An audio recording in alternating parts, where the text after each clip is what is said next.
No, está y cortado. Casa Radical de la Boca Carlos Bello de la Comuna 4. Los Ateneos Santiago Pampillón de la Comuna 15 y 26 de Julio de la Comuna 7, y la agrupación Militando Ideas de la Comuna 5. Bueno, les recuerdo nuevamente el tema de los micrófonos, ¿sí? Así Creo no que se está tenemos grabando el interrupciones en la mío. presentación. Estoy ahí escuchando un micrófono abierto. A ver, el coordinador si nos puede ayudar también a Mi mutear los micrófono. micrófonos que quedan. Janina, es el de María Coronel, si Me puso la pueden ayudar a... A ver, Ahí ahí está. ya, ahí, bien. Bien, bien, bien. Esto es más que nada por un tema para que no se escuchen los ruidos de fondo, ¿sí? Bueno, con esto vamos a dar comienzo al webinar. Vamos a presentar al doctor de la Universidad de Buenos Aires en Ciencias Biológicas, Rubén Quintana. Su área de investigación está orientada al análisis de los efectos en los cambios de uso del suelo sobre humedales fluviales. Actualmente es director del Instituto de Investigación e Ingeniería Ambiental, dependiente del CONICET y de la UNSAM. Es investigador principal del CONICET y profesor asociado del Instituto de Investigación e Ingeniería Ambiental de la Universidad Nacional de San Martín. Además, desde el 2009 es presidente de la Fundación Humedales Partner de Wetlands Internacional para la conservación y uso sustentable de los humedales. Así que ahora sí, doctor Quintana, le dejo la palabra para que pueda presentar la charla. Bueno, muchas gracias, Janina. Ante todo, agradecerles la invitación para estar aquí esta noche y charlar un poco sobre el tema de humedales, que lamentablemente los humedales cobran un poco de trascendencia cuando hay problemas, catástrofes ambientales, sean inundaciones, sean incendios como está ocurriendo ahora. Y bueno, la idea es un poco dar un paneo general de lo que son estos ecosistemas, por qué son importantes y qué deberíamos hacer para conservarlos. Y algunas cuestiones asociadas al tema de humedales urbanos, que es un poco lo que creo que los nucleaba a ustedes en el interés de esta charla. Pero bueno, quise hacerla un poco más extensiva para dar una idea general de lo que implican estos ecosistemas a nivel mundial. Así que voy a compartir ahora una presentación con ustedes. Recién probamos y andaba bien, así que espero que ahora también. Bueno, ¿se ve bien? Bueno.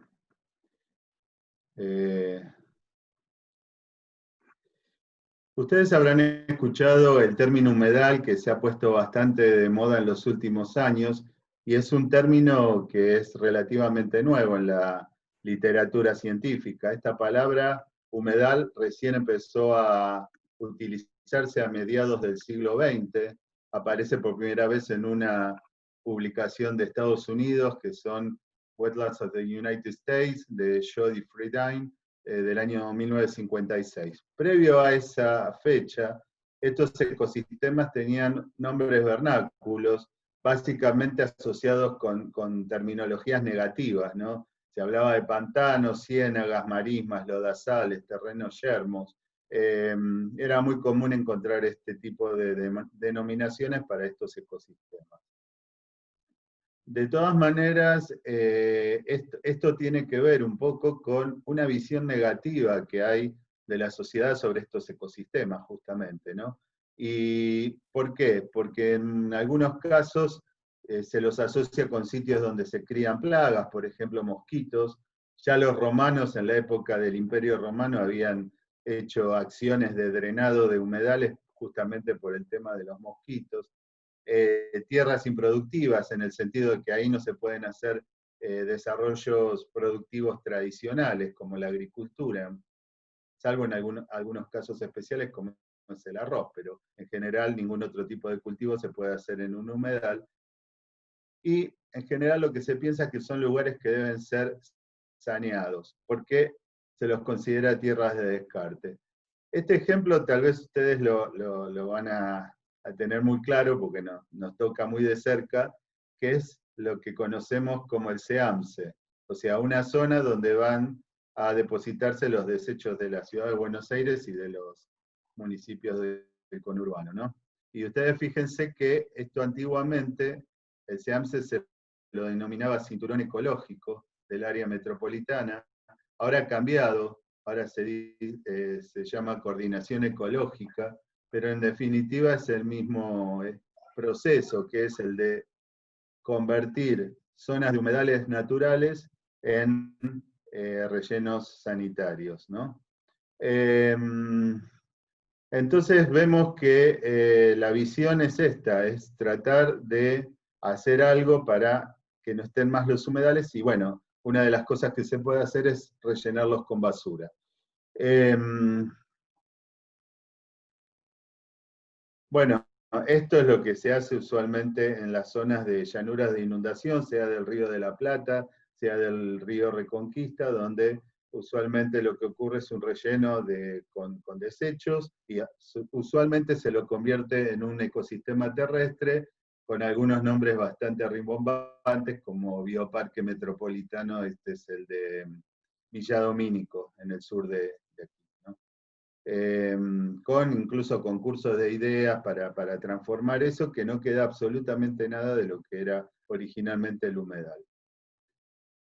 Claramente esto también ha traído movilizaciones, porque en muchos casos estos rellenos sanitarios han traído problemas graves de salud para las poblaciones cercanas, y eso ha movilizado a mucha gente que ya no quiere más este tipo de rellenos en sus zonas donde viven, ¿no?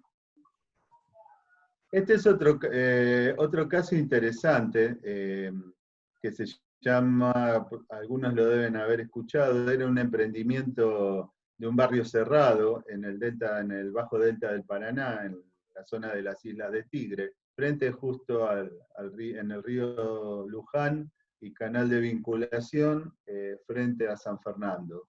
Este gran emprendimiento implicaba una transformación drástica del humedal para hacer estos típicos barrios que conocemos ahora, que suelen tener estas formas de riñones y con lagos internos, ¿no? Este emprendimiento, que es un caso paradigmático porque logró ser frenado por la movilización de la gente.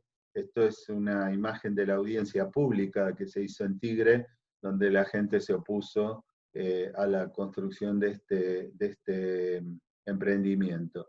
Y es un emprendimiento que quedó sin avanzar, pero lamentablemente ya con un grado de transformación bastante drástico de lo que era el humedal en esta parte de las islas, ¿no?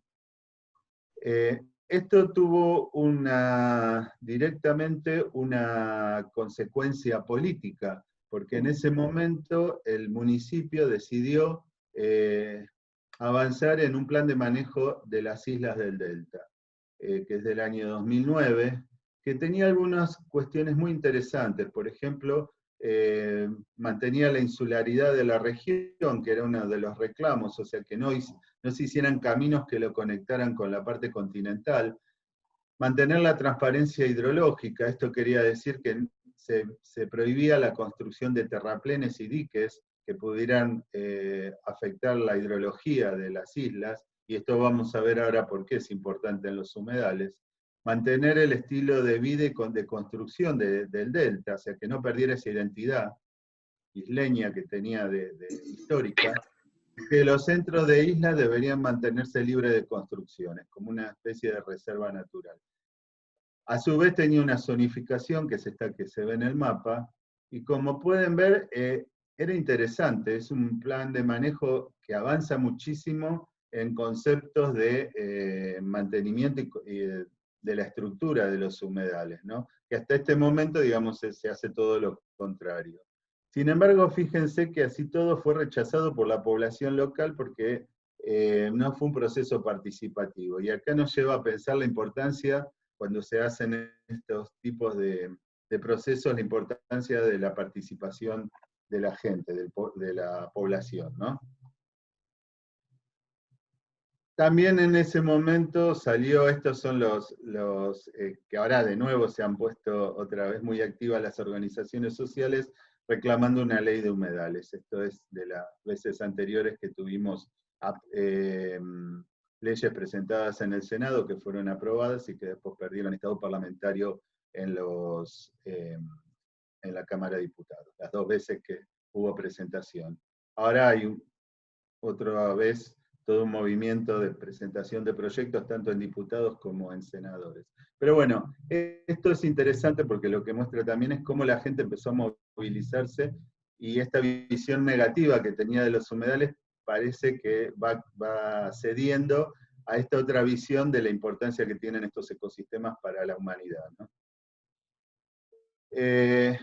Lo clásico, como les decía recién en el ejemplo del SEAMSE, es que la visión de los decisores sobre el progreso en los humedales es transformarlo a otra cosa. Entonces, a través de endicamientos, rellenos o drenados, lo que hacemos es transformarlos a un ecosistema terrestre. Y si lo dragamos, lo convertimos en un ecosistema acuático. Pero lo importante en esa visión es cambiar al humedal. El humedal no puede quedar como está. Y entonces lo que vamos a tener es este cambio de dominio de un humedal a ecosistemas terrestres o acuáticos. Y eso ya lo que tenemos que pensar es que cuando se pierden un humedal, lo que se va a perder también son los servicios ecosistémicos que brindan a la sociedad. Que ahora vamos a hablar un poco de eso más adelante.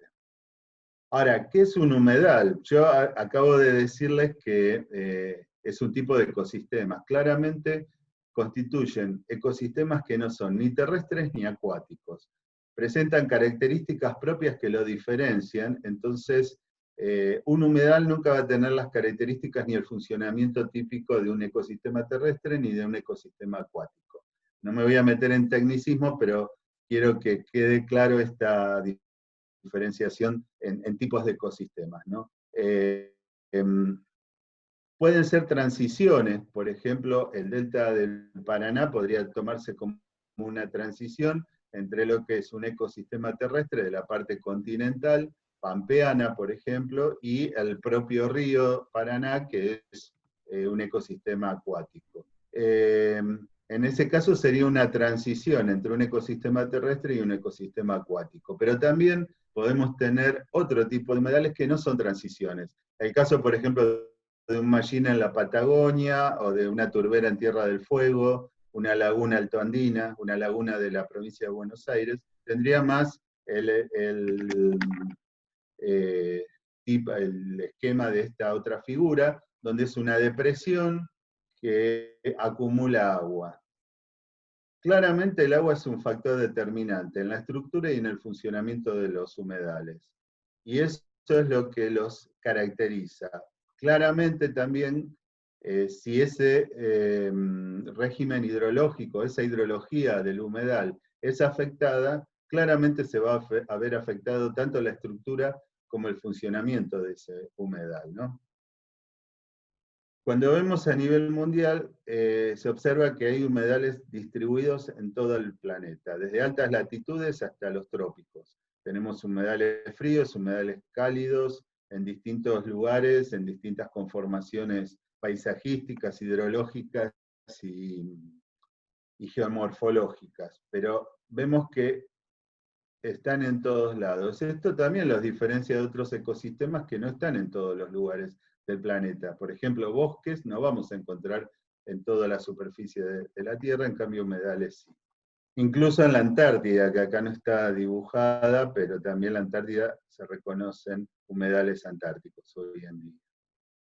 Y como están distribuidos en distintas zonas del planeta, obviamente va a haber una gran diversidad de tipos de humedales. Acá hay solo unos pocos ejemplos, desde manglares en las costas, bueno, también no lo dije, pero hay humedales costeros marinos y humedales continentales. Entonces, los manglares o las marismas, depende de la latitud, van a ser humedales costeros, hay vegas de altura, humedales fluviales, turberas, bueno, los embalsados como en los esteros de Liberá, o los pantanos arbolados como hay en el sur de Estados Unidos, en Luisiana o en la península de Florida, ¿no? Pero como pueden ver ya acá en estas fotos vemos una diversidad importante de humedales, y eso también va a ser una complejidad a la hora de hacer inventarios de estos ecosistemas que hablamos más adelante. Lo otro interesante de los humedales, que ocupan una superficie pequeña de la superficie de nuestro planeta, pero han sido muy importantes en el desarrollo de nuestras civilizaciones, ¿no? En la historia de la humanidad. En general porque son sitios que tenían recursos que eran de vital importancia para la gente, empezando por el agua. Muchos humedales son fuentes importantes de agua para consumo y para las actividades humanas, y también otro tipo de bienes, como el caso de, por ejemplo, alimentos, ¿no? Ya sea peces o cultivos, como el arroz. Entonces lo que vemos también que a nivel histórico los humedales han sido muy importantes en el desarrollo de muchas culturas. La que primero nos puede venir a la mente es la egipcia, ¿no? A través de la importancia que tuvieron los humedales del río Nilo como lugares de aporte de alimentos para sustentar a toda esa gran civilización, la llanura, las culturas de la Mesopotamia, de los ríos Tigris y Éufrates, acá en América los aztecas y los mayas, por ejemplo, o los incas incluso, han hecho uso de humedales para el desarrollo de sus culturas. Y eso nos da idea entonces de la importancia que han tenido en el desarrollo a lo largo de la historia de la humanidad. Ahora, ¿qué pasa con los humedales hoy en día? Lo que vemos es que hay una pérdida importantísima y una degradación muy fuerte en todo el planeta. Acá hay algunos datos que me pareció interesante mostrarles. Por ejemplo, desde 1700 hay una pérdida, por lo menos en las zonas donde hay datos, porque no hay tampoco datos tan antiguos en todo el mundo, pero de donde hay datos se ve que hay una pérdida de hasta el 87% de humedales, y que se fue intensificando cada vez más. En el siglo XX osciló entre un 64 y un 71% esta pérdida y degradación, y en Asia incluso superó estos porcentajes. Y desde 1970 a 2015 se observa un descenso aproximado de un 35%. Este dato me parece muy interesante porque en general siempre nos preocupamos por lo que le pasa a los bosques, ¿no? A los bosques tropicales en particular, a las selvas, pero cuando vemos la tasa de pérdida o degradación de humedales, vemos que puede ser hasta 3 veces, ha sido 3 veces mayor que la tasa media de pérdida de bosques naturales. Y eso es un dato muy fuerte para pensar en el estado en que se encuentran estos ecosistemas en todo el planeta. Con una marcada aceleración además a partir del año 2000, ¿no? Fíjense en este gráfico de aquí abajo de la Convención Ramsar, lo que vemos es la disminución en la extensión de humedales, tanto continentales como marino-costeros, y acá está en el otro gráfico discriminado por continente. Fíjense que lamentablemente nuestro continente, que es de los que más humedales tiene en el planeta, ha sido muy fuerte, la mayor caída ha sido en América Latina y en el Caribe, de una disminución del 58% entre el 70 y el 2015. Las principales causas de pérdida y degradación en nuestro país, por ejemplo, que en general son las mismas en todo el mundo, es el avance de la frontera agropecuaria, la intensificación agrícola y ganadera, el avance de la frontera urbana a partir de todas estas construcciones. Tengan en cuenta que muchas veces es más, si bien hay que hacer obras de infraestructura más importantes para hacer urbanizaciones en humedales, las tierras suelen ser muchísimo más baratas. Y esa es una de las razones por las cuales se observa en las últimas décadas un avance importante de urbanizaciones en humedales en todo el mundo y en nuestro país también, ¿no? La minería, la mega minería también afecta a muchos humedales. En estos momentos habrán escuchado el problema que hay con los salares de altura del noroeste, con el tema del litio. El desarrollo de infraestructura como viaductos, carreteras, represas, emplazamientos industriales también tienen un impacto directo, y la exportación de modelos productivos de ecosistemas terrestres a los humedales. En muchos casos, uno puede hacer una explotación productiva tradicional, como por ejemplo la agricultura de cultivos anuales o la forestación con ciertos árboles, pero para eso necesita hacer una transformación muy drástica del humedal, porque si no es imposible. Los humedales además son sitios de alta biodiversidad y, bueno, justamente por esa acelerada pérdida y degradación que les mostraba recién, la fauna y la flora de los humedales está siendo particularmente afectada. Desde 1970 se observa una disminución del 81% de las abundancias de especies de agua dulce, por ejemplo, ¿no?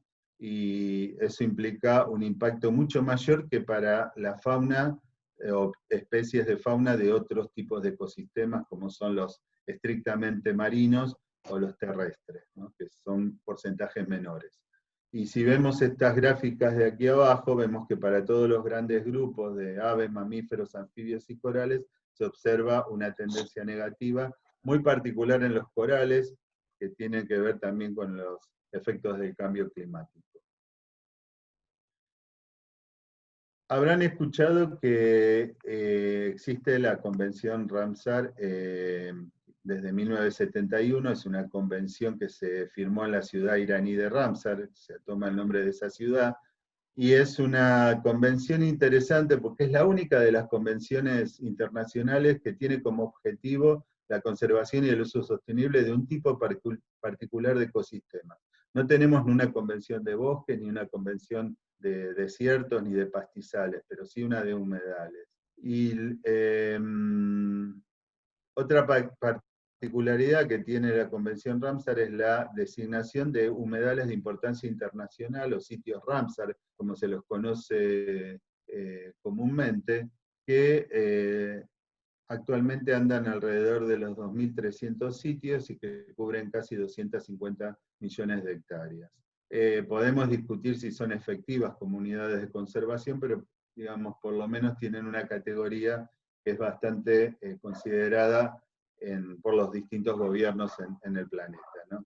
Ahora, de todas maneras, uno podría pensar que al tener una convención internacional sobre humedales, de las cuales Argentina es parte contratante de esa convención, la condición de los humedales debería haber mejorado desde el 70 hasta ahora, pero si recuerdan, recién yo les mostraba una gráfica de este tipo, con lo cual aún con la existencia de la convención, los humedales han sido afectados drásticamente en estos años.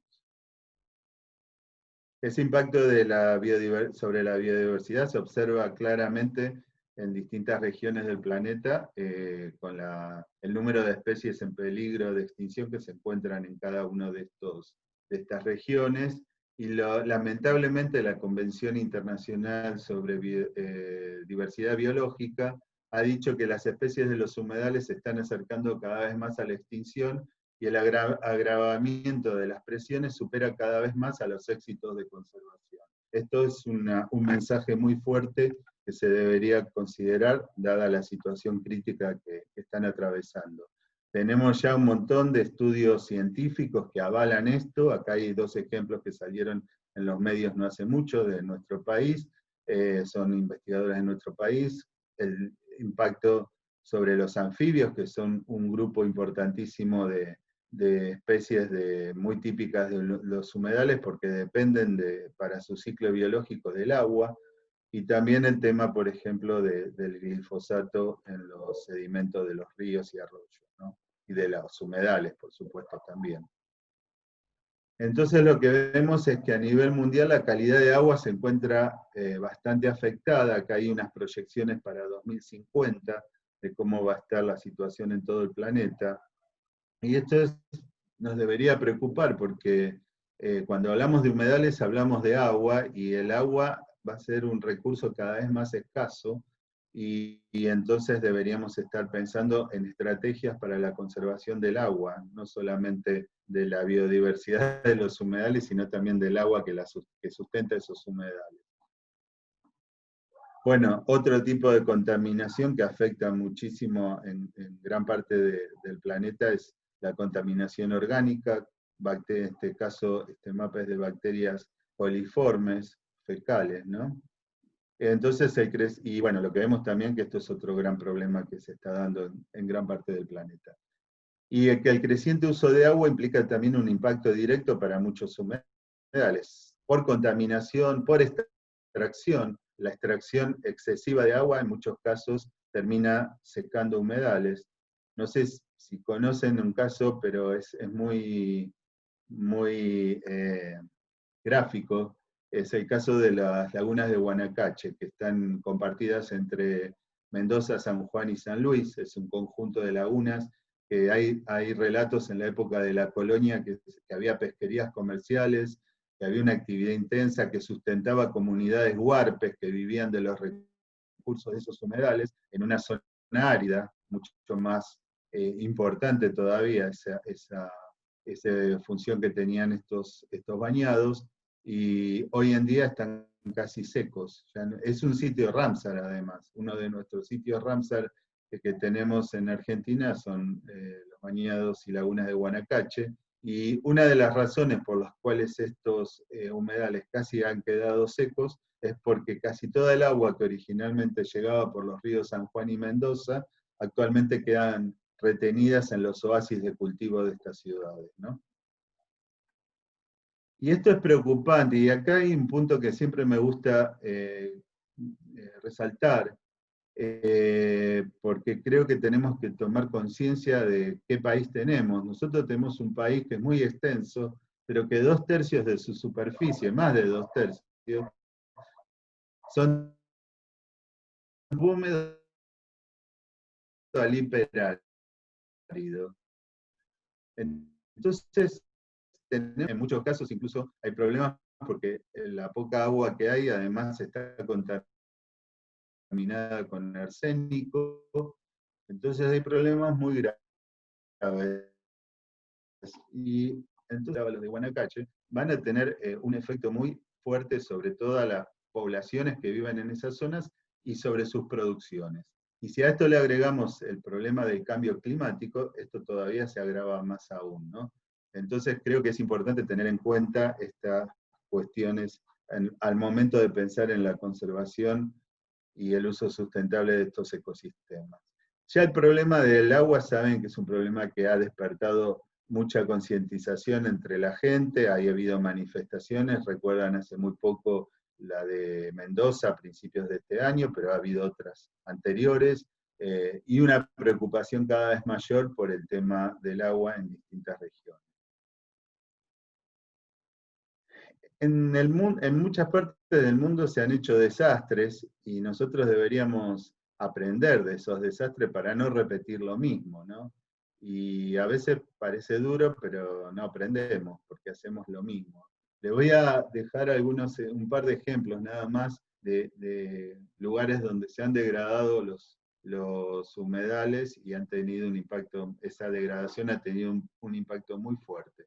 Este es el caso de los humedales costeros de la región de New York, New Jersey, que tenía originalmente 1.200 kilómetros cuadrados, fueron totalmente destruidos por el avance de las urbanizaciones, en la actualidad solo quedan unos 60 kilómetros cuadrados. ¿Y qué ocurrió con este cambio drástico? Que cuando tuvieron el evento del huracán Sandy en 2012, ocurrió esto, que por esa degradación que tenían estos humedales, este huracán, que fue de grado 3, tuvo un efecto como si fuera de grado 5.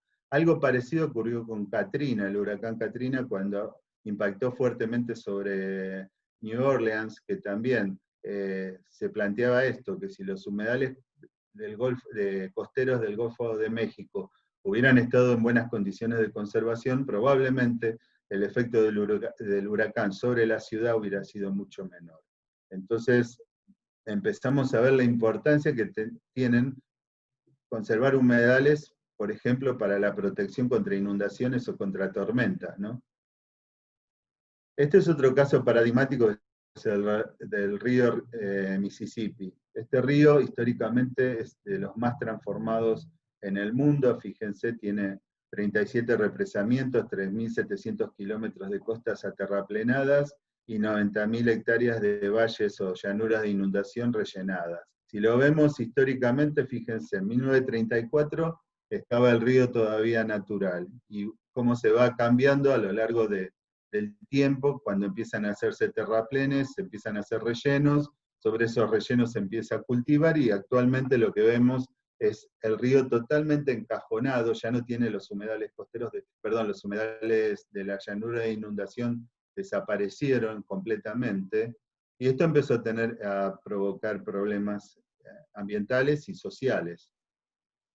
Acá es una imagen de satélite del año 1973 del delta del Mississippi. Esto para que también tengamos en cuenta qué podría pasar si modificamos tanto el río Paraná, porque el Mississippi y el Paraná se parecen bastante. Y entonces vemos que el delta en 1973 tenía estas zonas que todavía tenían zona de islas, de tierra, digamos, y actualmente en 2014 ya era mar. Esas zonas eran completamente acuáticas, o sea, se había perdido partes de ese delta. Este delta se está erosionando rápidamente y encima ahora tiene el problema del ascenso del nivel del mar por el cambio climático. Fíjense que la tasa de desaparición es muy elevada. Se ha calculado que cada hora se pierde una superficie de aproximadamente el tamaño de una cancha de fútbol. Y en este mapa, vean que todo lo que está en color naranja corresponde a lo que se perdió entre los años 30 y el año 2000. Son cercanas a al 500.000 de hectáreas que ha desaparecido. Todo lo que está en amarillo es zona erosionada, ya no existe. Y solo lo que se ganó en ese mismo periodo son las áreas que están en este color verde, que si ustedes ven es mínimo. Casi no se ven, porque este verde más oscuro, yo creo que hay por aquí unos poquito por esta zona, pero casi nada. Y esto puede tener un impacto incluso económico muy fuerte, ¿no? La pérdida de estos humedales. Y esto también lo digo para que pensemos qué puede pasar si empezamos a perder masivamente humedales en nuestro país, ¿no? Los humedales de Luisiana, bueno, como les decía, cerca de 500.000 de hectáreas se ha perdido de los años 30. Estos humedales tienen un impacto importantísimo en las pesquerías de la región, desde el punto de vista económico. El impacto económico es de casi 3 billones de dólares por año. De ellos dependen 250.000 personas que trabajan en la industria naviera. El 97% de las pesquerías y marisquerías comerciales del Golfo necesitan de estos humedales como zonas de reproducción o de alimentación. Y si lo vemos desde el punto de vista de la biodiversidad, por estos humedales o este delta, pasan por año 100 millones, o viven o pasan en sus rutas migratorias casi 100 millones de individuos de aves. En nuestro país, bueno, ya acercándonos más a nuestro país, digo, ¿no? Tenemos a Sudamérica. Sudamérica tiene los humedales más extensos de la biosfera. Muchos de ellos están asociados a las grandes cuencas hidrográficas, particularmente Orinoco, Amazonas y Cuenca del Plata. Y además hay importantes superficies de humedales costeros como manglares y marismas, ¿no? A lo largo de todo el continente. Si lo pensamos en nuestra cuenca del Plata, lo que vemos es esas grandes manchas violetas, corresponden a los que llamamos macrosistemas de humedales. El que está más arriba es el Pantanal de Brasil, compartido con Paraguay y con Bolivia. Después tenemos los humedales del Chaco húmedo, Iberá, y aquí el delta del Paraná. Los bajos submeridionales están de este lado, por aquí más o menos. Entonces vemos que hay importantes sistemas de humedales en esta parte del país. Pero en nuestro país, como tiene una gran variación latitudinal y longitudinal, lo que vemos es una gran variabilidad climática y una elevada heterogeneidad ambiental. Y eso es lo que nos da como particularidad que tengamos muchos tipos diferentes de humedales en nuestro territorio, ¿no? Ahora, ¿cuánto ocupan esos humedales? Bueno, se estimó que más o menos el 21% de la superficie de nuestro territorio son humedales o contienen humedales. Pero claro, están distribuidos de manera muy heterogénea, porque fíjense que la mayor parte se agrupa en la zona más húmeda del país, ¿no? ¿Y por qué son importantes?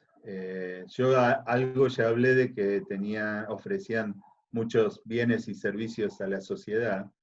Yo esto no pretendo que lo lean, pero simplemente para mostrarle ejemplos de bienes y servicios de los humedales que hay en función de distintos criterios, pero son un montón, y estos son ejemplos nada más. O sea que podemos seguir agregando a esta lista. Y una cosa importante, que esta cantidad enorme de servicios ecosistémicos que dan los humedales, no se repiten en los ecosistemas vecinos. O sea, no los voy a tener ni en un ecosistema acuático ni en un ecosistema terrestre. Por lo tanto, cada vez que se altera el régimen hidrológico de un humedal, se van a ver afectados esos servicios ecosistémicos. Este es un trabajo clásico, disculpen que está en inglés, pero que lo hicieron un investigador norteamericano, Constanza y colaboradores, que le pusieron valor económico a los servicios de los ecosistemas. Acá podemos ponernos a discutir si realmente uno puede ponerle precio a la naturaleza, pero a veces es más fácil verlo con números también. Y estos investigadores lo que hicieron en su modelo económico de valoración, que llegaron a la conclusión que casi el 40% del total de servicios que proveen todos los ecosistemas del planeta provienen de humedales. Y fíjense, por ejemplo, el suministro de agua, que lo marqué aquí, es uno de los más altos en cuanto a valor monetario por hectárea. Acá están valores en dólares por hectárea por año. Estos son valores viejos del 97, habría que ver ahora actualizarlos al presente, pero nos da una idea de la importancia que tienen y también de lo que implica en el porcentaje que viene de los humedales, ¿no? Entonces, lo que sí nos queda claro es que vamos a afectar, cuando transformamos un humedal, esta provisión de servicios, y al afectar esta provisión de servicios, lo que vamos a impactar es el bienestar humano. Claramente se va a ver afectado nuestro bienestar. Los humedales son muy importantes, además, bueno, lo que ya les dije bastante del tema del agua, pero también son muy importantes como reservorios de carbono. Son lugares donde se acumula materia orgánica por sus características ambientales particulares. Y fíjense que cuando vemos comparando a los humedales con otros ecosistemas, tienen la cantidad enorme de carbono que hay en los humedales, es mucho mayor a cualquier otro tipo de ecosistema, incluso mayor que la de los bosques tropicales y los bosques templados. Ni hablar de un ecosistema, de un agroecosistema, ¿no? O sea que también cuando reemplazamos un humedal por un cultivo, también estamos reemplazando drásticamente la cantidad de carbono que se acumula en ese sistema. Y esto, por supuesto, tiene un efecto directo sobre el cambio climático. Bueno, también, como les dije antes, son importantes por la producción de alimentos. Basta pensar solo en los campos de arroz de Asia, ¿no? De la cantidad de personas que dependen del arroz, y bueno, muchos de estos cultivos de arroz, no es el caso de la foto por ahí porque son cultivos en terrazas, pero muchos de estos cultivos se hacen en humedales.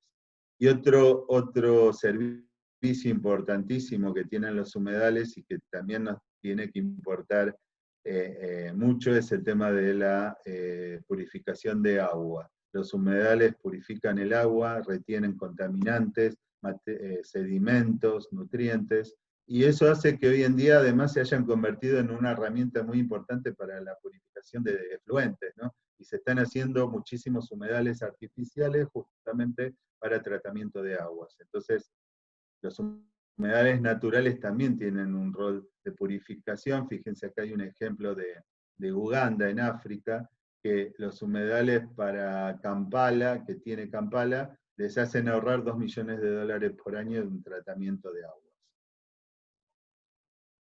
La pérdida de humedales, ¿cuál es el costo de la inacción, de no hacer nada y dejar que se pierdan? Y bueno, se pierde dinero también, si lo pensamos desde el punto de vista economicista, ¿no?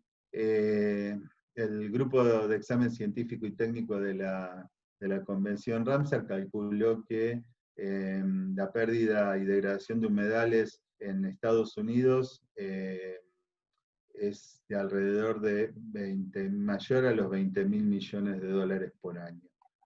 Acá hay un dato también de Constanza, de otro trabajo más actual, colaboradores que dicen que las pérdidas de servicios en pantanos y llanuras de inundación representan 2.700.000 dólares por año, y que los costos de una inundación en el Reino Unido estuvo en 3.200 millones de libras. Esto simplemente quiero que quede la noción de que realmente se pierde mucho cuando se pierde un humedal, ¿no?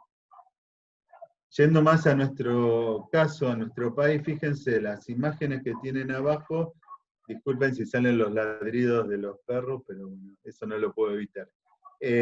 Vemos una imagen del Delta del Paraná en el 2007, en una época de sequía, y vemos el mismo sitio, el Delta del Paraná, en el 2010, en un momento de inundación. Fíjense que ya solamente con ver las dos imágenes satelitales nos da idea de la cantidad de agua que se almacena en el delta cada vez que hay inundaciones extraordinarias. Y fíjense, acá hay unos datos que me parecieron interesantes, que en situaciones extraordinarias, la cantidad de agua que tiene este sistema de humedales del delta equivale a la cantidad de agua que pasa por el Paraná durante 3 días completos. Y esto también es importante para la mitigación de los efectos de cambio climático, ya que cada vez vemos que mayor cantidad de población humana va a estar en el futuro cercano con riesgo de inundaciones, ya sea por aumento del nivel del mar o por aumento de los eventos extremos, de tormentas extremas que estamos teniendo cada vez más seguido por los efectos del cambio climático. Les doy un ejemplo de la zona donde yo trabajo. Yo históricamente he trabajado en el Delta del Paraná con el grupo en el que me formé. Y bueno, este es un trabajo que hicimos con una tesista que estuvo analizando los cambios en el bajo delta del Paraná entre mediados de la década de los 90 y fines de la primera década del 2000, porque además queríamos ver qué pasaba con la comunidad de aves, ¿no? Comparando censos de aves entre las dos épocas. Pero acá lo que les quiero mostrar es cómo cambió el bajo delta, sobre todo la parte entrerriana.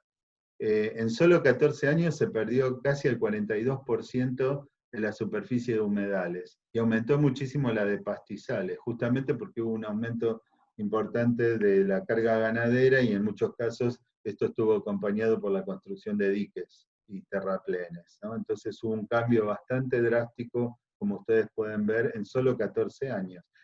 Y eso, por supuesto, trajo aparejado una serie de problemas y de conflictos. Esta es la inundación de 2016. Esta imagen es de ahí, de esa zona que les mostraba en el mapa. Allá va la ruta 12. Fíjense acá directamente, este dique ha cortado un arroyo, se ve aquí abajo, y el campo de al lado, que no está indicado, está totalmente inundado, parece un lago. Y bueno, me tocó presenciar peleas entre productores, porque el productor que tiene dinero para hacer un dique lo hace, y el de al lado que no tiene ese dinero, en general lo que le pasa es que el agua queda retenida mucho más tiempo y a una mayor altura que si no hubiera estado todo este sistema de indicamientos en la zona. Realmente es muy grave, y hoy en día es un problema de los principales que tiene esta zona del delta. Las urbanizaciones, como les decía, han prosperado muchísimo, sobre todo en los alrededores de Buenos Aires, pero en otros lugares del país también. Hace poco la Corte Suprema de Justicia frenó unos emprendimientos, Puerto Amarras creo que se llamaba, en Gualeguaychú, bueno, todos construidos o empezándose a construir en zona de humedales. básicamente zonas de llanuras de inundación de los ríos. Este mapa muestra la distribución asociada a los principales tributarios de las urbanizaciones cerradas, ¿no? Bueno, acá vemos un poco el avance de estos barrios privados sobre humedales a lo largo del tiempo. Esto ya es un poco viejo, hasta el 2009, pero la tendencia ha seguido hasta hoy. Y les quiero contar un caso que tal vez alguno lo haya escuchado, de la urbanización de San Sebastián sobre el río Luján. Es una gran complejo de barrios privados, porque son muchos, ahora lo vamos a ver, y lo que ustedes ven en una imagen es de aguas bajas, y en la de abajo de aguas altas. Fíjense, en la zona que ya está indicada con terraplenes, el agua ya no entra. Y cambio del otro lado del río, donde todavía está la llanura aluvial sin modificar, es toda una gran planicie inundada en épocas de aguas altas. Esto es lo que sería el perfil de esto. Fíjense que aquí está el nivel del río Luján, y lo que implica este paredón que hay aquí, ¿no? Un tremendo paredón de terraplén, y dentro de eso está el barrio privado con sus lagunas. Este es el master plan, donde están todos los barrios distintos que van a estar dentro de esta zona. No sé si ya están construidos todos o algunos todavía no, pero también me llama la atención los nombres, ¿no?, que tienen. Son todos nombres de distintas vírgenes. Bueno, y una imagen satelital que lo que nos muestra es donde ya está activo, ¿no? Aquí ya se ven los lagos internos y todo el parcelamiento, y esta zona que todavía está menos desarrollada. Y aquí está, el río está aquí, y esta es la llanura de inundación todavía intacta del otro lado. Se calculó cuánto se perdió en esto, y fíjense que se pasó de 4.500, casi 4.600 metros de ancho de esa llanura de inundación en esta zona, se pasó a esto, que es, quedaron solamente 2.573 metros, porque toda una margen fue ocupada por esta urbanización. Una pérdida del 44%. Lo que finalmente esto está haciendo es un cuello de botella. Cuando viene el agua alta de la alta cuenca del río, encuentra ese tapón y se empieza a acumular aguas arriba. Y esto trae los clásicos ejemplos de lo que ocurre. El agua a algún lugar tiene que ir, y bueno, termina inundando los cascos urbanos o los barrios más vulnerables que se encuentran a lo largo del curso de agua. Les quiero mostrar también este caso porque me parece que es muy paradigmático y hacia dónde no deberíamos ir para no terminar como están haciendo ahora los holandeses. Holanda es un país que creció sobre humedales. Casi toda su superficie, por eso el nombre de Países Bajos, eran zonas de humedales, básicamente de turberas. Entonces, en el siglo IX vivían solo en los resaltos, en las partecitas más altas, y el resto era imposible, pues estaba todo anegado. En el siglo XI empiezan a modificar la hidrología de estos humedales y a construir polders. Recuerden que son los inventores de los polders y que han llevado esta tecnología a muchos lugares del mundo, incluyendo nuestro país. Hay una intensificación en el siglo XIV de los drenajes y polders, hay una expansión de la agricultura, y es lo que se conoce como el siglo de oro de Holanda. Pero, ¿qué pasa? Ustedes piensen que dentro de esos diques, de esos polders, lo que están llevando es a un ecosistema terrestre, como les decía al principio, ¿no? Al estar esa materia orgánica que originalmente estaba anegada con agua todo el tiempo, queda seca. Lo que empieza a producirse es una oxidación de esa materia orgánica y se empiezan a liberar gases de efecto invernadero, dióxido de carbono. Y lo que va a ocurrir, fíjense, es un hundimiento, una subducción del suelo. Esta curva muestra cómo se hundió el suelo de toda Holanda en los últimos 1000 años. Y esta curva,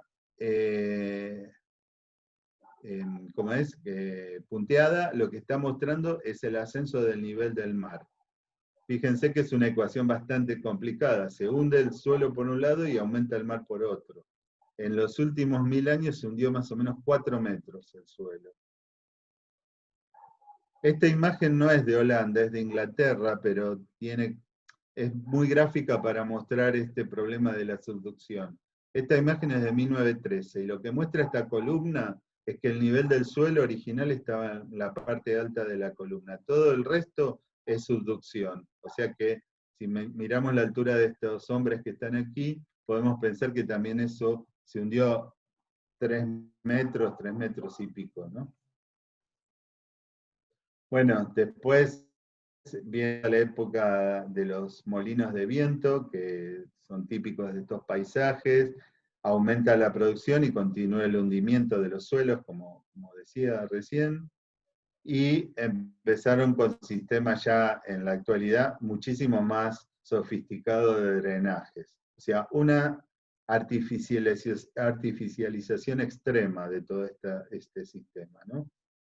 Por supuesto, eso va acompañado de paquetes tecnológicos con agroquímicos, pesticidas y fertilizantes, con su impacto, obvio impacto sobre el ambiente, pero empiezan a tener inundaciones. Entonces ahí de golpe se dan cuenta que algo no está funcionando en este modelo y empiezan a plantearse la necesidad de un modelo alternativo de desarrollo. Entonces crean esto que se llamó Más lugar para los ríos, Room for the Rivers, que está ahí, lo pueden buscar en internet, hay un montón de información, que básicamente es devolverle a los ríos las llanuras aluviales. Ellos hicieron igual que lo que ocurrió con el Mississippi, dejaron solamente los cursos de agua, nada más. Todo el resto de lo que eran humedales desaparecieron. Entonces empezaron a pensar en un programa de prevención y planificación en lugar de uno de evacuación y reconstrucción, que es lo que hacemos nosotros aquí. Nosotros viene una inundación, inunda barrios que están construidos en lugares donde nunca deberían haberse construido, entonces los evacuamos a la gente, reconstruimos muchas veces en el mismo lugar hasta la próxima inundación. Y bueno, lo que están planteando los holandeses es un programa de prevención y planificación, que implica recuperar a los ríos y su planicie de inundación. Claro, esto tiene un costo. Fíjense, acá hay dos casos de Holanda.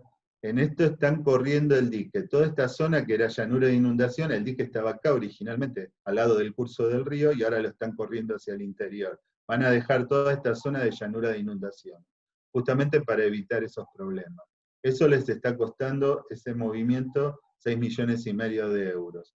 Otro ejemplo, un terraplén ferroviario, creo que era ferroviario que lo están reemplazando por en lugar de un terraplén, una serie de pilotes, o sea, una vía que corre sobre pilotes y eso permite que el agua fluya sin problemas.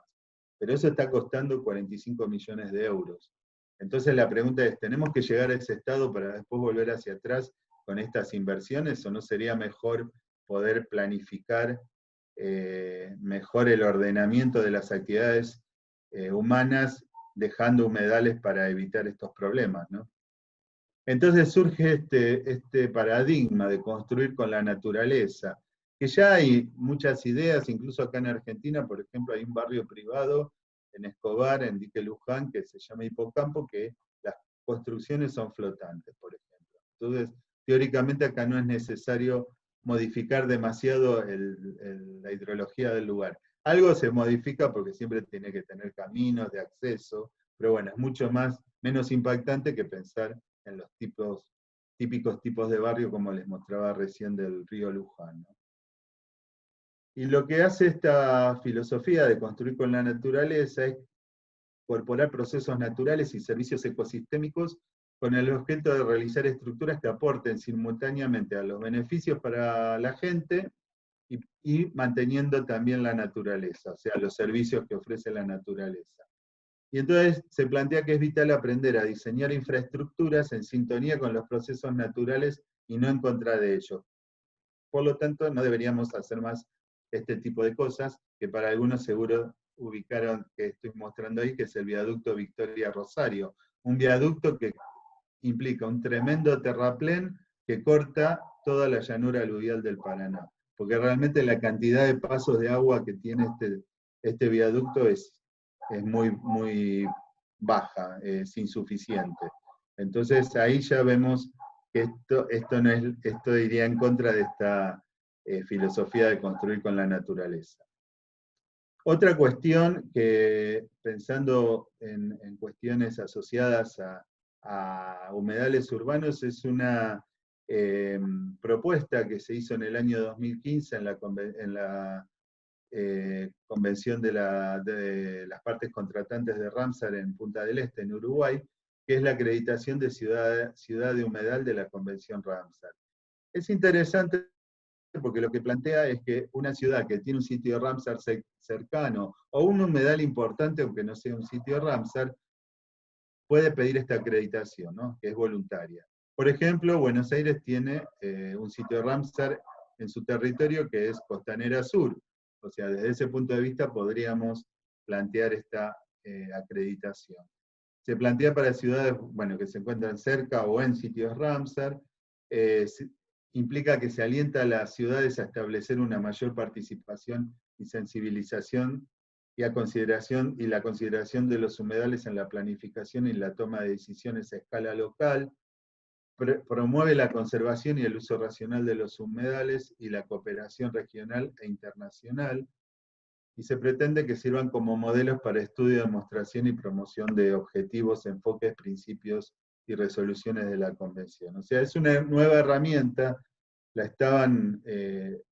esto surgió de los países asiáticos, que muchos de ellos se encuentran muy asociados a humedales, o muchas ciudades se encuentran muy asociadas a humedales, y también del norte de África, que también hay algunas ciudades que están muy asociadas a determinados humedales. Pero puede ser interesante como una propuesta para otras ciudades como Buenos Aires, por ejemplo. Bueno, tienen criterios de selección, acá hay algunos, no los voy a leer todo, pero por ejemplo, que se hayan tomado medidas en pro de la conservación de esos humedales o sus servicios ecosistémicos, que puedan haber aplicado medidas de restauración o manejo, bueno, oportunidades integradas de planificación de uso de la tierra, información de sensibilización para el público, bueno, distintos. Bueno, y por supuesto va a tener que tener un comité local de expertos responsables de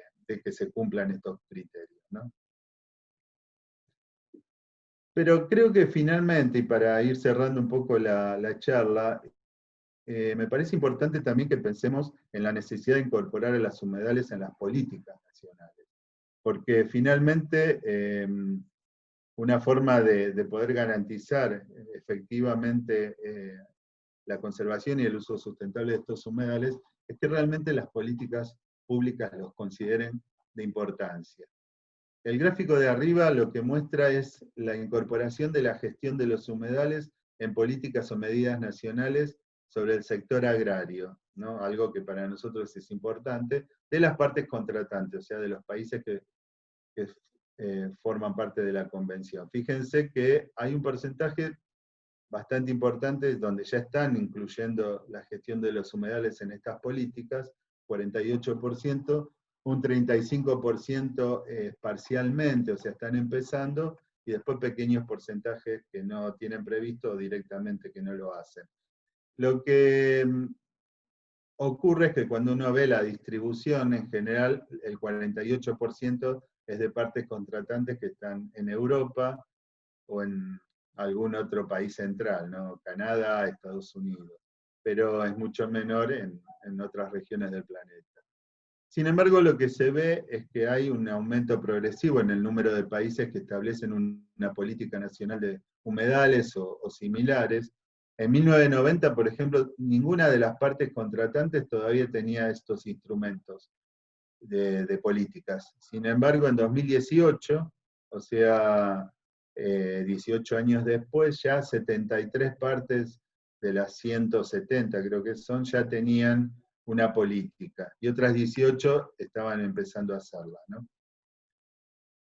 Y es importante que estas políticas, además, se integren en los planes nacionales en consonancia con los Objetivos de Desarrollo Sostenible de Naciones Unidas.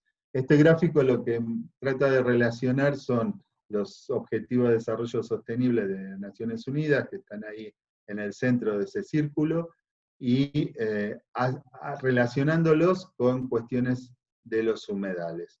Yo marqué algunas que podían ser de particular interés, no las voy a leer ahora, pero digamos, está interesante ver cómo se puede empezar a relacionar las políticas de humedales o sobre los humedales con los objetivos de desarrollo sostenible, que bueno, que se supone que todos los países deberían avanzar hacia esos objetivos en el futuro cercano. También lo que se debería lograr es pérdidas netas nulas. ¿Qué quiere decir esto? Que tener una política gubernamental destinada a que haya pérdidas netas nulas de superficie de humedal o de sus características ecológicas, a una determinada escala. O sea, puede ser a menudo nacional, pero también uno podría aplicar, por ejemplo, a nivel del delta, que es un territorio que tiene 3 jurisdicciones, entonces que las 3 provincias con nación, como por ejemplo ahora se está rescatando el Plan Integral Estratégico, el PIECAS, bueno, que tomen como consideración que no haya pérdida neta de humedales en esta región. Pero bueno, uno lo puede pensar a distintas escalas. En este contexto es posible tolerar ciertos impactos sobre los humedales, porque obviamente si uno piensa en combinar la conservación de humedales con cierto desarrollo productivo, lo que sí plantea esta idea es que haya medidas de compensación. O sea, se podrían perder o impactar determinados humedales, pero por lo menos eso implicaría que haya una restauración o una creación de humedales para contrarrestar esa pérdida. Lo cierto es que hasta ahora, por la experiencia que hay mundial, hay estudios que demuestran pérdidas netas nulas en algunos lugares del mundo de la superficie, pero hasta ahora no se ha logrado conseguir pérdidas netas nulas de funciones, y eso es particularmente preocupante porque perder las funciones de un humedal va a implicar perder los servicios que ofrece. O sea, no vale de nada mantener el área del humedal si realmente las funciones cambiaron mucho, ¿no? Y claramente la aplicación de esta política no debe ir en detrimento de la obligación primordial que marca la Convención de que se debe evitar los impactos en los humedales. Lo ideal sería tratar de no impactarlos. O no decir, bueno, convierto todo en un campo de arroz porque total eso sigue siendo un humedal, va a ser un humedal artificial. Sí, bueno, pero la idea no es cambiar humedales naturales por humedales artificiales, ¿no? Entonces hay que ser cuidadoso con eso y tener en cuenta que deberíamos tratar de mantener la mayor superficie de humedales posible. ¿Podemos restaurar humedales que han sido destruidos o afectados drásticamente? Sí, podemos, pero los costos son muy altos. De todas maneras, según algunos autores, como estos que aparecen aquí, ellos lo que dicen es que aún con un costo muy alto para restaurar un humedal, los beneficios que se logran una vez restaurado exceden esos costos. Entonces, deberíamos pensar también en una política de inversiones públicas en restauración de humedales a gran escala, lo que permitiría, y esto para mí es muy importante, una reducción del riesgo de desastre y un aumento de la resiliencia de las comunidades.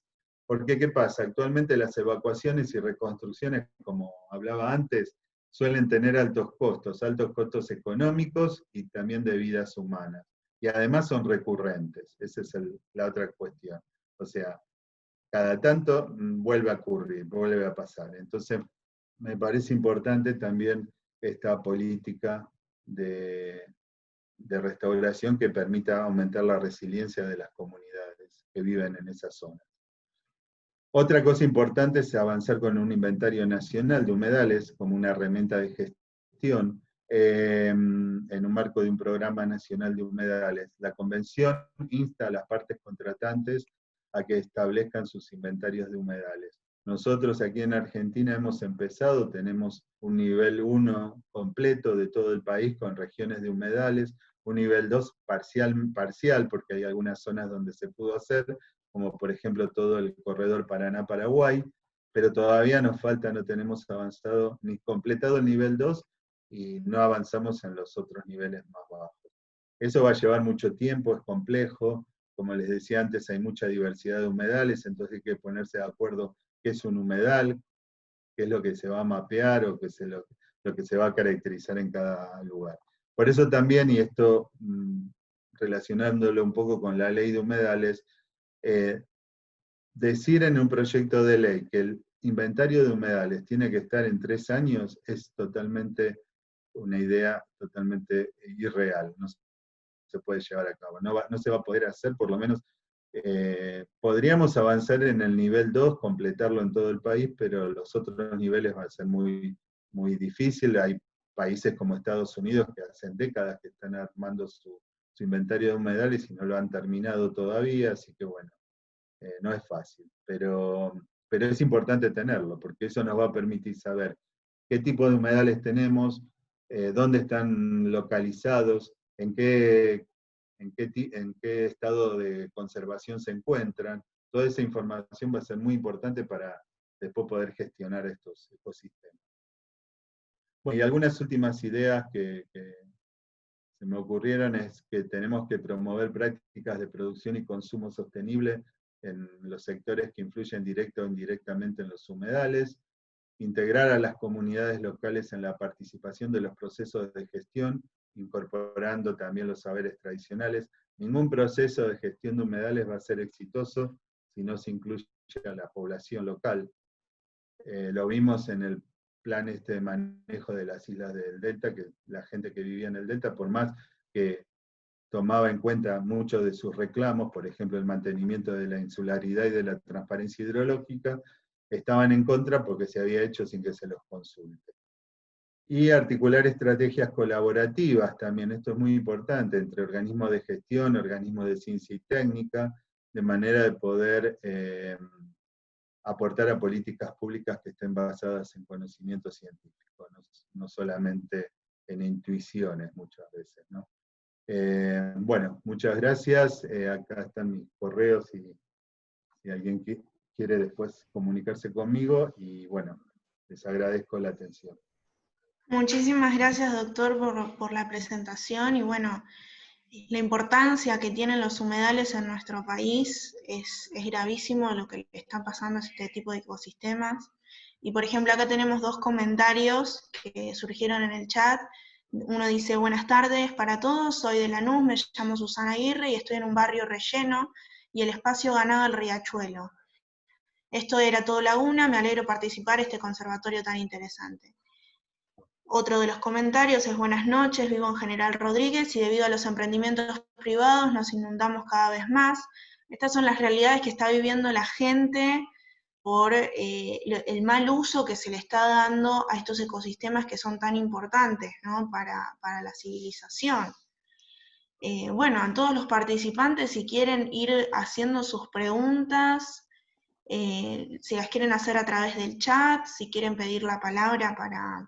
Hago un comentario a ese comentario de la persona que vive en General Rodríguez, que cada vez se inundan más.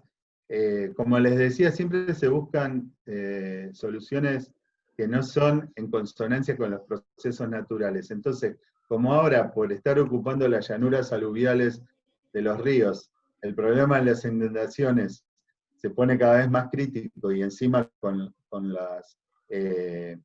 los efectos del cambio climático se agravan todavía más.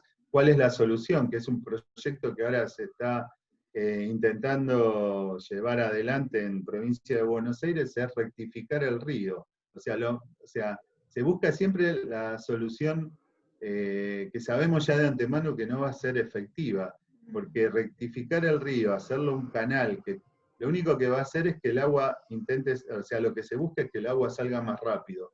En lugar de hacer reservorios humedales en la llanura de inundación para que el agua se mantenga. Y ese aumento de la velocidad del flujo, probablemente lo que tenga como consecuencia es que va a producir erosión, va a tener otros efectos ambientales que realmente no van a solucionar el problema. Entonces, en general, la búsqueda de soluciones tecnológicas a veces van en contra, o por lo menos en lo histórico de nuestro país, siempre han ido en contra de los procesos naturales, ¿no? O ecológicos. Claro. Ahora pide la palabra Claudio González para hacer su pregunta. Hola, bueno, Rubén, clarísima la exposición.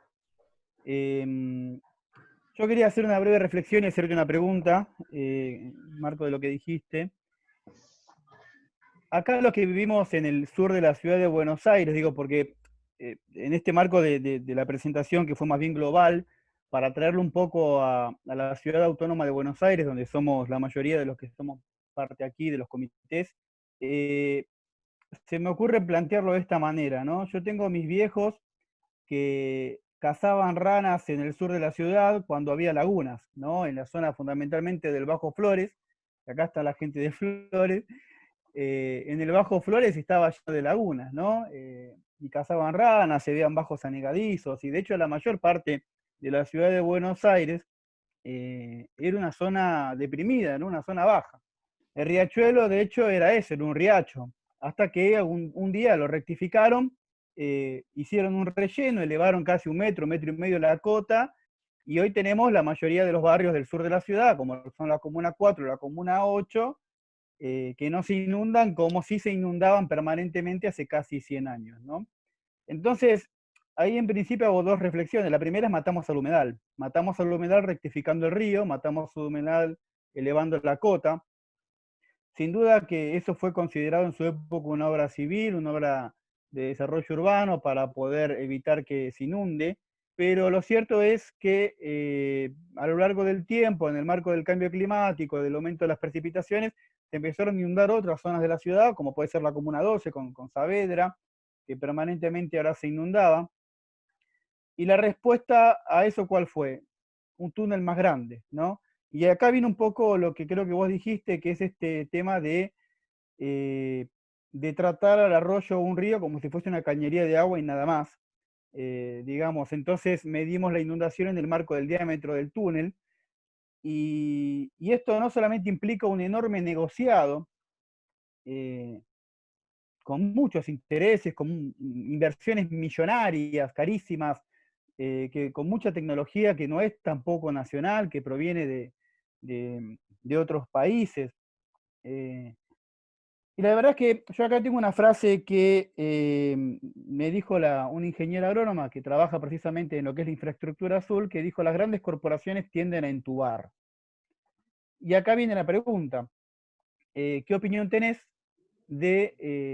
por ejemplo, del desentubamiento de los arroyos Medrano acá en la ciudad? O sea, ¿qué opinión tenés en el sentido de cómo podría implicar desentubar un arroyo de los que ya están entubados? Eso por un lado, y por otro lado te sumo a la importancia del uso del agua y de la conservación del agua, que fue, creo que vos lo que más o menos hasta acá también dijiste, que me parece que también es un tema crucial a futuro, porque en definitiva podemos, por ejemplo, en el marco del acuerdo con China, podemos exportar de todo, pero también estamos exportando agua, y si seguimos exportando agua vamos a terminar como el sur de Chile, ¿no? Con una extrema necesidad de agua y con un conflicto por el agua. Eso Bueno, por mí.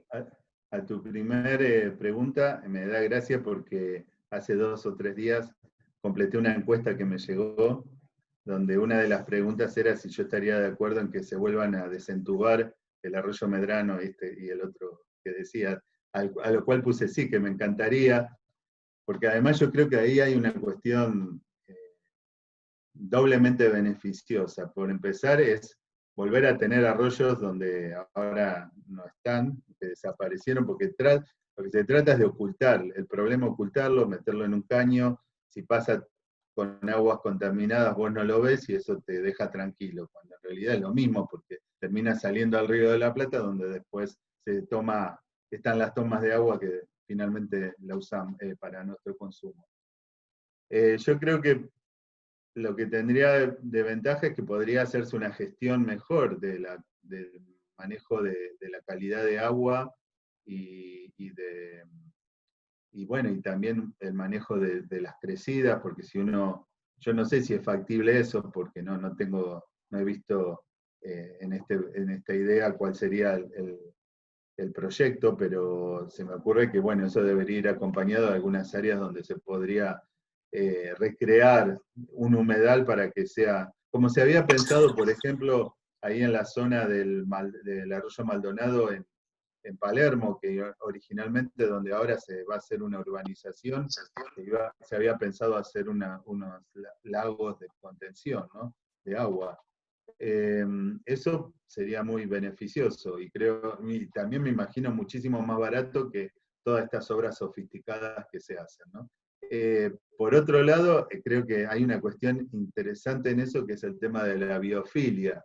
Nosotros tenemos incluido esa necesidad de contacto con la naturaleza y de hecho hay casos en el mundo, me acuerdo ahora, me vino a la mente un caso de una urbanización en Barcelona que mantuvieron unos pequeños cursitos de agua y eran muy, muy pequeños y tampoco tenían gran cosa, había unos anfibios y algún pececito, pero fue increíble toda la gente que vivía en esa zona, cómo integró eso a su esparcimiento, ¿no? A sus actividades de esparcimiento, de ir a ver esos animales, las flores que crecían, o sea que yo creo que también podría tener un impacto positivo en ese sentido. Desde ese punto de vista a mí me parece una buena idea, no sé si se puede realmente lograr, pero sería muy bueno. Volver a ver a los arroyos y volver a saber cómo están. Ahora no nos enteramos, el Maldonado va por la avenida Juan B. Justo y no sabemos qué pasa ahí adentro, cómo está ese agua que está saliendo, que lleva, realmente es como una caja negra, ¿no? Entonces, desde ese punto de vista me parece muy buena idea. La segunda era con el tema, perdón, me olvidé, era lo del agua, pero no me acuerdo qué me preguntaba. Claro, en el marco, por ejemplo, de un acuerdo de exportación, digo, Ah, estamos sí. exportando no solamente carne, sino también agua, entonces hay un poco la reflexión con respecto al uso del agua. Mira, estamos exportando agua, estamos exportando nutrientes, porque se van en los granos que exportamos. Hemos importado especies invasoras, porque en el agua de los buques que traían de Asia nos metieron los mejillones dorados y todas esas cosas que ahora están trayendo unos problemas gravísimos incluso para la infraestructura, ¿no? Y el tema es, ¿qué es lo que yo entiendo bueno, que es necesario, eh, digamos, avanzar en cuestiones productivas porque necesitamos recursos monetarios y está todo bien, pero hay que pensarlo muy bien. Yo, por ejemplo, para llevarlo a un ejemplo ahora muy, muy actual, es con el tema del convenio con China para la cría de cerdos. ¿Qué va a implicar eso sobre los humedales? ¿No? Ya tenemos problemas de contaminación grave en humedales y en cursos de agua por efluentes. Una cría masiva, como se plantea, de cerdos en un montón de sitios del país, ¿qué impacto va a tener sobre el agua, justamente, ¿no? Sobre la calidad de agua? Pensando sobre todo que las granjas porcinas son de las más contaminantes que hay, ¿no? De todo, porque no solo es contaminación orgánica, sino también tenés lo que se llaman ahora contaminantes emergentes, antiparasitarios, antibióticos, un montón de cosas que ya están trayendo problemas en los sistemas productivos, problemas en el ambiente me refiero, y bueno, si encima le metemos ahora una cría masiva, seguramente eso va a tener un impacto directo. Los monocultivos también tienen un impacto sobre el agua y de distintas formas. Por un lado también por la contaminación por los agroquímicos y por otro lado porque estás cambiando coberturas vegetales y entonces cambias una cobertura de pastizal natural o de bosque por un cultivo anual. Y eso es un efecto que tiene en el ciclo del agua, es que las napas empiezan a subir. Y no sé si ustedes saben, pero tenemos en la provincia de San Luis varios ríos nuevos, ríos que se han creado por ascenso de las napas freáticas por el cambio del uso del suelo.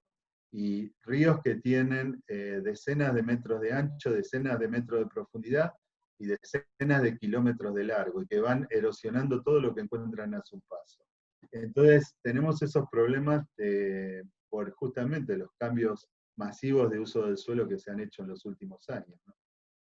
Así que sí, me parece importante eso. Bien, ahora pide la palabra Gustavo González. ¿Sigue ahí, Gustavo? Hola, sí. Bueno, gracias a los organizadores y Rubén, impecable, no te conocía, la verdad que impecable, buenísimo. Gracias por la invitación. Bueno, gracias. Yo soy de Berazategui y vos sabés que hace tiempo venimos peleando por la zona de la selva marginal de Hudson, Sí. en donde hubo un levantamiento también de la cota. Allí, digamos, dividió a los humedales en dos sectores, y como si esto no fuese poco, lo que hicieron es un murallón en la zona del río, de manera tal de que, bueno, esos humedales no están teniendo relación con el río, con todo lo que ello implica. Son 600 hectáreas más o menos, y mi pregunta concreta es lo siguiente. Lo que ha pasado en el suelo es una llamativa salinización. La pregunta es, esa salinización, ¿puede ser que tenga algún otro motivo que no sea alguna intervención humana adrede? ¿Puede existir de que haya una salinización llamativa natural? Mira, yo no conozco mucho de esa zona, cómo es el tema de suelos, pero te lo puedo ejemplificar con el tema del delta, que es lo que más conozco, que el delta hace 4.500 años era un golfo marino, por lo tanto la zona de Berazategui, seguramente toda esa zona costera también estaba bajo influencia marina, porque el Río de la Plata era un golfo marino, y hoy lo que ocurre es que vos tenés sales marinas a muy poca profundidad en el delta. De hecho, cuando a veces se hacen perforaciones para obtener agua, lo que tenés es agua salobre, ni siquiera no sirve ni para consumo animal, ¿no? Pero lo que se ha observado en algunas zonas que se hicieron diques y que medio se transformó el humedal ya en algo más terrestre, un ascenso de sales, justamente una salinización de los suelos. Así que si acá, por los cambios que hubo también, y si hay sales de origen marino bastante cercanas a la superficie, puede estar pasando el mismo fenómeno, el ascenso de sales, y eso lo que te da como resultado es una salinización del suelo, ¿no? Perdón, Janina, pero nosotros lo que sospechamos fuertemente es que haya una intervención adrede, porque obviamente hay intereses comerciales de hacer un puerto, el viejo puerto Trinidad, que en su momento, bueno, estaba Bécar Varela y demás. Entonces, lo que pasó es que es parte de la selva marginal de Hudson y aparecieron todos los árboles totalmente secos. Por eso mi pregunta. Bueno, puede pasar también, no lo descarto. O sea, podría ser, yo te lo trataba de explicar si era más un proceso que también de transformación antrópica por humana, pero por la presencia de sales. Pero bueno, sí, podría, no sé. Bueno, también muchas veces se habla que se provocan incendios o cosas así justamente para degradar el humedal y que después se pueda avanzar sobre proyectos urbanos o ese tipo de cosas. Gracias. Bueno, continúo. Una persona que se olvidó poner el nombre se llama Humedal. Dice, buenas noches, quisiera preguntar qué países de la región de América Latina suscribieron a la Convención Internacional Ramsar. Casi todos los países de Latinoamérica están en la convención. No recuerdo si las Guyana y Surinam, no recuerdo, pero los clásicos, o sea, están todos. Están de Sudamérica, ya te digo, salvo la Guyana y Surinam, que no recuerdo si están. El resto estamos todos. De América Central también. Están todos, México está, sí, están todos, o sea, creo que no queda ninguno afuera. Están todos en la convención, sí. Mateo Cobian pregunta, ¿hay estudios que marquen el antes y el después del río Paraná desde la construcción de las represas en la cuenca? Bueno, hay muchos estudios de impacto, qué pasó con el impacto de las represas en Brasil. Nosotros tenemos por suerte una sola, que es Yacyretá, pero de todos modos el cambio, por lo menos a nivel de la cuenca media y baja del Paraná, no se ha notado tanto porque recibe todavía todo lo que es el agua del Paraguay y básicamente todos los sedimentos que trae el río Paraná vienen más del río Paraguay, que a su vez los recibe del Bermejo. Entonces, desde ese punto de vista, la dinámica, por lo menos en cuenca media y baja del Paraná, no está tan alterada como puede ocurrir más arriba, incluso en Brasil, donde están todas las grandes represas como Itaipú, ¿no? Pero claramente las represas sí tienen un impacto muy fuerte sobre lo que ocurre aguas abajo, ¿no? Impactan en la migración de los peces, impactan en el transporte de sedimentos, en nutrientes, etc. Juan Pablo Zaneta pidió la palabra para hablar. Sí, buenas noches, muchas gracias por la invitación, muy didáctico y muy bien planteado el tema. Ahí se me planteó una duda sobre el final, sobre una pregunta que hiciste, que te hicieron y que vos contestaste. ¿Es razonable, es posible desarmar los arroyos que están entubados en la ciudad de Buenos Aires? ¿Qué pasaría con los alrededores? Apenas podemos con el riachuelo, la 9 de julio sería un pedazo de la 9 de julio, sería Medrano, el Vega, eso, ¿cómo se Sí. podría No, yo creo que administrar eso si lo poquito que hay no lo podemos no, yo creo que tener bien? el problema mayor es cómo lo llevas adelante en relación a lo que ya está construido. O sea, no sé, por eso decía, bueno, donde va el cauce seguramente va por debajo de una calle. Bueno, lo que probablemente pase es que desaparezca esa calle. No sé si eso podría afectar drásticamente cuestiones de circulación, pero por otro lado, el tema, bueno, si se quiere reconstruir cierto nivel de riberas, ahí ya hay que ver también, no sé. La verdad que no desconozco quienes están pensando en esto, cómo lo están ideando. La verdad, a mí, yo el único contacto que tuve con esta idea fue una encuesta que me llegó, que me la mandó una amiga para completarla, y vi que estaban estas preguntas, pero realmente no lo sé. Sé que en otras zonas del país, incluso del Gran Buenos Aires, que es más factible porque no está tan densamente poblado, algunas zonas donde hay cursos de agua, sí, se está pensando en eso. Mantener las áreas que ya todavía están abiertas, restaurando y limpiando sobre todo, y estaban pensando en algunas zonas donde han sido entubados la posibilidad de abrirlos, por todas las ventajas que tendría eso, pero entiendo que son obras que va a implicar. Por eso yo siempre digo, un poco lo que les mostraba de Holanda, ¿no? O sea, llegar a esos extremos para después volver para atrás. Sí, uno si se lo propone puede volver.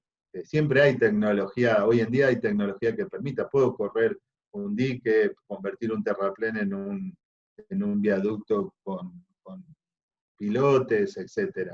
Pero eso cuesta mucho dinero y bueno, tal vez para los holandeses no les resulte tan inviable porque es un país rico y pequeño. Para nosotros creo que todas esas obras implicarían inversiones muy importantes. Entonces, me parece que lo que tenemos que pensar también es tratar de no seguir degradando ni destruyendo humedales, sino tratar de hacer una política de mantenimiento. Me parece mejor que llegar a esos extremos para después volver hacia atrás, ¿no? Y lamentablemente uno ve que muchos de los proyectos que hay siguen pensando en estas infraestructuras que van en contra de los ecosistemas. Viaductos como el que les mostraba de Victoria Rosario, ahora hay uno que no sé en qué estado de avance está, pero se estaba planeando entre Reconquista y Goya. Apareció un proyecto nuevo para hacer uno entre San Pedro y Gualeguay. Por supuesto, lo que se está pensando es el mismo modelo de terraplenes. Se volvió a hablar incluso del camino por el delta hasta Uruguay, por la zona de Nueva Palmira o de de ese lugar, atravesando todo el Bajo Delta. Pero siempre se habla de este tipo de estructuras duras que van en contra del funcionamiento de los sistemas. Gracias. Gabriela Giacomone dice, el humedal de Laguna de Rocha fue declarado corrimiento de la cuenca Matanza-Riachuelo, y por atrás se avanzó para la construcción del polideportivo que eso va a traer consecuencias irreparables en el lugar y mismo traer inundaciones. Sí, conozco un poco el caso y me parece que esa es la gran incoherencia en la planificación del territorio que siempre pasa, ¿no? O sea, por un lado se declara como un ambiente de importancia, y después por otro lado se concesionan o se regalan tierras realmente. Bueno, no tengo nada contra los clubes de fútbol, porque creo que además de Racing hay alguno más que también le dieron tierras por ahí, pero la verdad no entiendo por qué un club de fútbol tiene que recibir tierras del Estado y encima en lugares que se supone que son críticos para mantenimiento de ciertos servicios ecosistémicos. Pero bueno, de nuevo, ¿no? Se piensa en que son tierras de descarte, ¿no? O sea, lo que decía al principio. Bueno, sí, tengo ahí un lugar que se inunda. Te regalo eso, vos rellenalo y arreglate. Es más o menos ese el criterio. Creo que va cambiando, que de a poco se va concientizando a la gente y los mismos movimientos sociales están haciendo mucha fuerza. El caso de Ciudad Evita, ¿no? De los humedales de Ciudad Evita, que también hubo una gran movilización por parte de la gente de ahí, y bueno, creo que lograron tener ahora un reconocimiento a nivel del Consejo Deliberante y se está tratando de incorporarlo con una categoría de reserva provincial. Digamos, de a poco se va viendo, pero el tema es que la velocidad de transformación es tan rápida que esto siempre estamos como a la cola, ¿no? Hay que tratar de empezar a equiparar, y yo creo que ahí también el rol del Estado es importante. Yo creo que el rol de los ministerios, del Ministerio de Ambiente a nivel de nación o las agencias ambientales de las provincias, de los municipios, deberían ser más proactivas, porque si no, siempre ocurre estos emprendimientos donde el tema económico es primordial, ¿no? Yo recién, el compañero que hablaba de Berazategui, me acordaba también que por toda esa zona está ese gran proyecto de Techín, creo que es un poco más al norte, ¿no? Pero de Puerto Plata, creo que se llama, que era como un puerto madero en esa zona, que también va a una transformación drástica de todo lo poco que queda, porque tampoco queda tanto, de lo que son todos los humedales costeros del Río de la Plata, ¿no? Entonces, bueno, claro, es un emprendimiento inmobiliario fabuloso, y me imagino que eso, en términos económicos, debe ser muy relevante como para estar pensando si vale la pena mantener esos humedales en lugar de transformarlos. Analía Flores pide la palabra.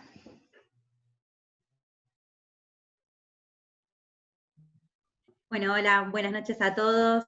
Hola, Rubén, muchas gracias por la exposición, increíble.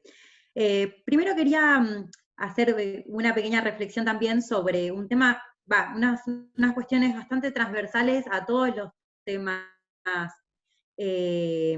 ambientales, ¿no? que siempre surgen.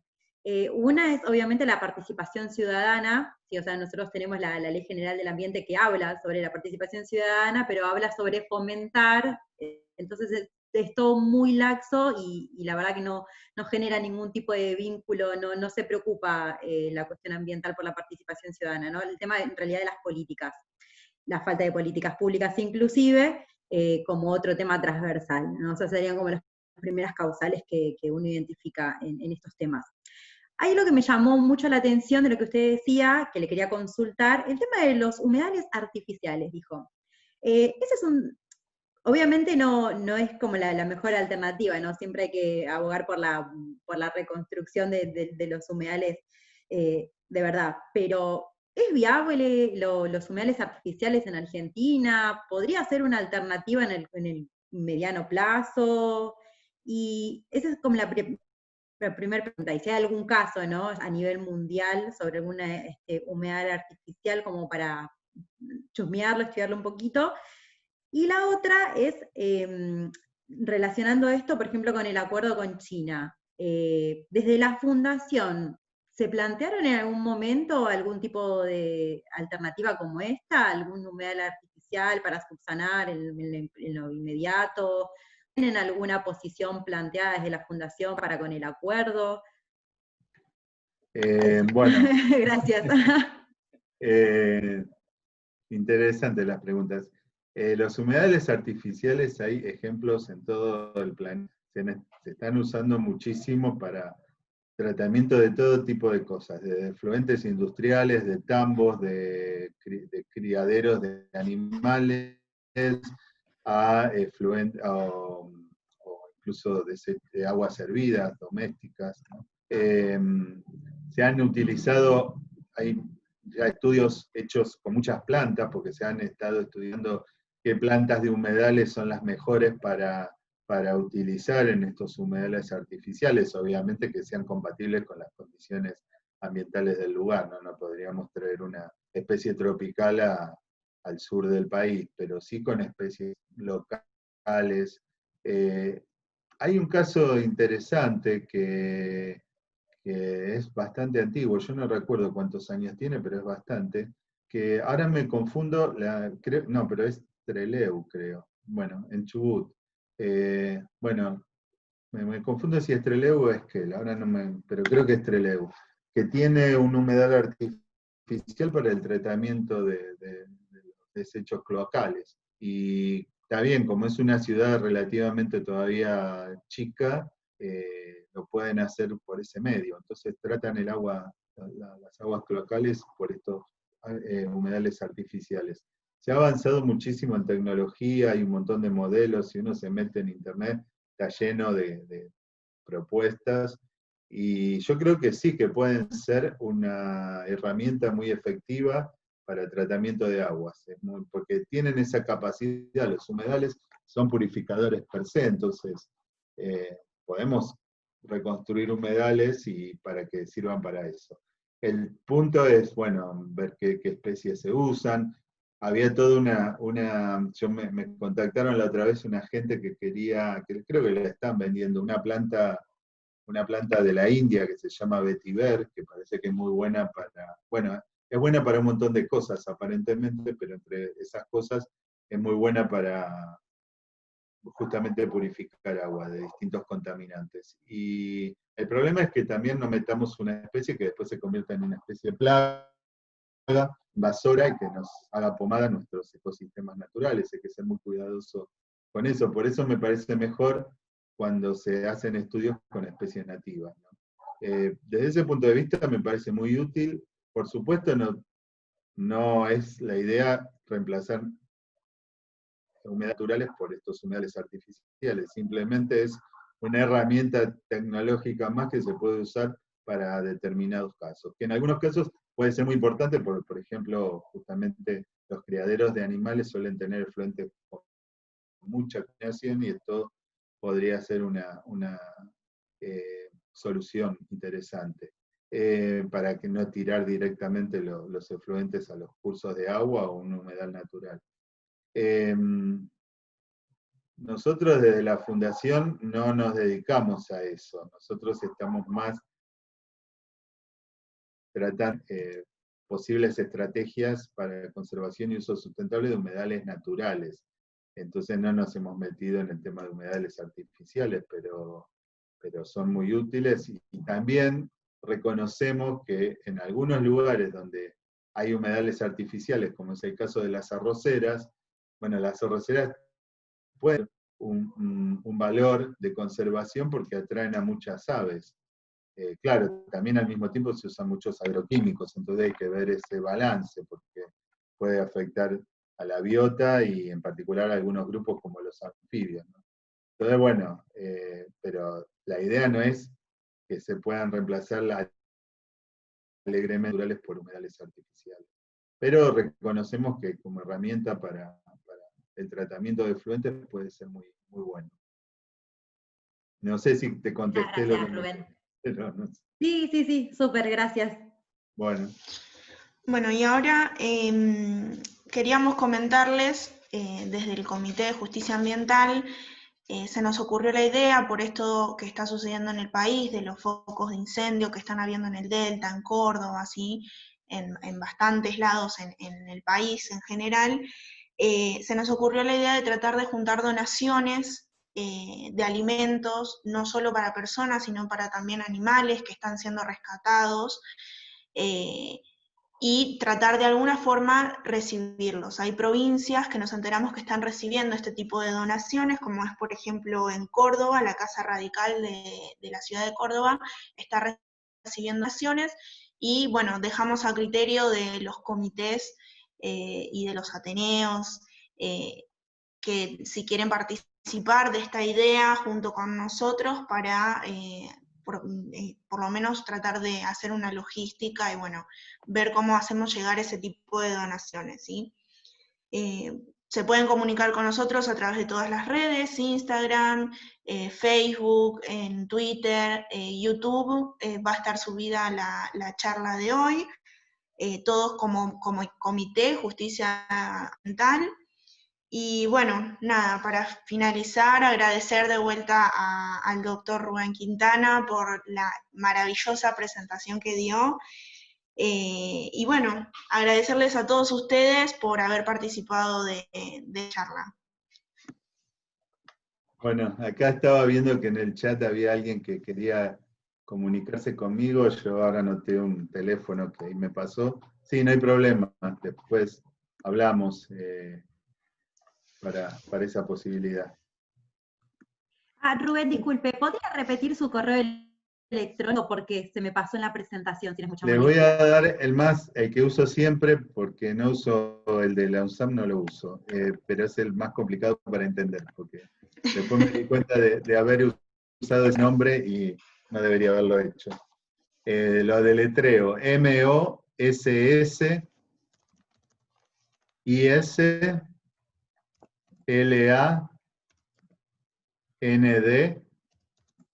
un número 2, @gmail.com. Ahí lo estoy compartiendo en el chat. A ver. Mira, justo. Genial. Bueno, muchísimas gracias. Sí, está bien. Sí, en minúscula, por supuesto, ¿no? Pero... Sí, en minúscula. Bueno. Bueno, muchísimas gracias a todos y ahora sí damos por finalizada la charla. Bueno, gracias por la invitación y un gusto haber estado Gracias con a usted, Rubén. Buenas noches. Bueno, hasta luego. Buenas noches.